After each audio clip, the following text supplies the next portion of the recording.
Now, based on the knowledge of percentages you have acquired so far, how fast can you find out what is this fraction equivalent to in terms of percentages?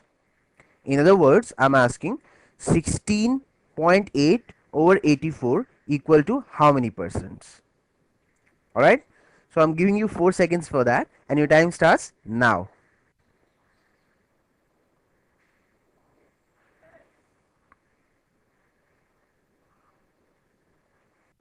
Your time is up.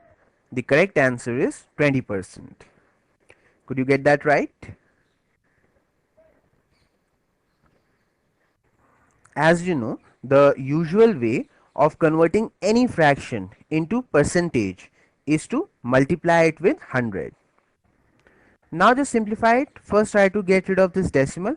So I multiply numerator by 10 and this decimal goes off. I also have to multiply the denominator by 10, isn't it? Because the rule says if you multiply numerator and denominator by the same number, it does not make any difference. So now just simply cancel out the common terms. So this first I would like to cancel this 0 here.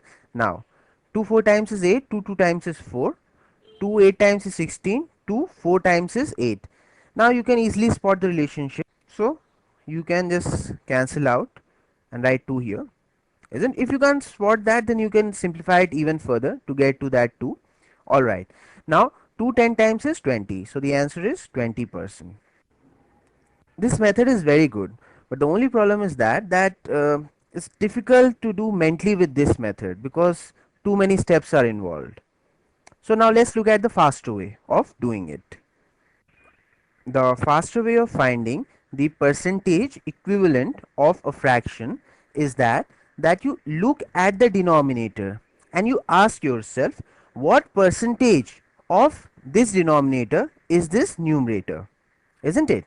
So you know that 10% would be 8.4, but this is more than that, so you know that the answer here is more than 10%. How much more? Let's take 20%. So double of 8.4 would be 16.8, and voila, we have the right answer. So the answer here is 20%. Are you getting the point? Now basically we just concentrated on the denominator and saw that what percentage of denominator is this numerator, because now we are very comfortable with finding 10%, 5%, 1%, 100%, so we can easily work it out. We said that 10% is 8.4, but then this is more than that, so this answer would be more than 10%. How much more? So we took on 20%, and 20% again would be double of that, 16.8, and voila, we got that answer, and that is what we wrote down here. In this question we got an exact answer. In other questions we may not be able to get the exact answer, but one thing is for sure, that in no time, using the quick approximation method, you can always get closer to the answer, and you can get closer and closer to and closer. It's absolutely dependent on you. You can find 10%, then 5%. If you want to go even closer, if you want to just zoom in, instead you can find 1%. It's absolutely your choice. How accurate you want the answer to be, you can determine that. At a glance you can immediately come up with an answer, which is not possible in the usual way of doing it. Now you try to find out that 33 over 220 equal to how many percents.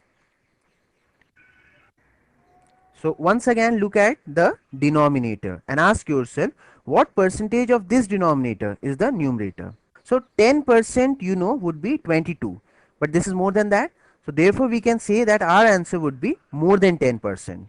So now let's take 20%. So 20% would be double of 22, that is 44. So now we have logged our target, isn't it? Now we know that come what may, this answer is between 10% and 20%. Okay, so let's try to get closer to it. Let's take 5%. 5% would be half of this, that is 11, and 11 plus 22 is 33, and yes, that is what our answer is. So 10% plus 5% is 15%. So this is our exact answer. Now find out what is 64.26 over 126 in terms of percentage. Now see the relationship between denominator and the numerator.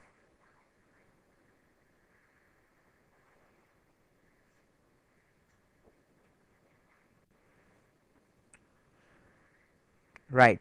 By now, you must have spotted that the numerator is almost half of the denominator, isn't it? 50% of 126 is 63, and the numerator is just more than that. So what we can immediately conclude from that is that our answer would be just more than 50%. All right. But now you would say no, I would like more accurate answer. I'll say no problem. Your wish is my command. So what do? Now, since you realize that the approximate value that we found out 60 is very close to the actual value of the numerator, so we have to use a very fine yardstick. So take 1%. 1% is 1.26. So add that to 50%, that is 63. So we'll get our answer, isn't it? 63 plus 1.26 is right 64.26. So the answer is 51%. That is what we said in the first glance itself. The answer would be just more than 50%. And now we have found out the accurate answer. So do this last question, and I'm not going to help you at all with this.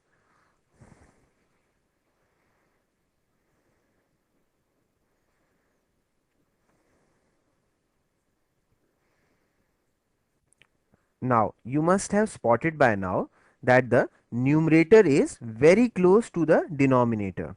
So if this thing is 100%, this would be just less than 100%. So again you have to use that fine yardstick.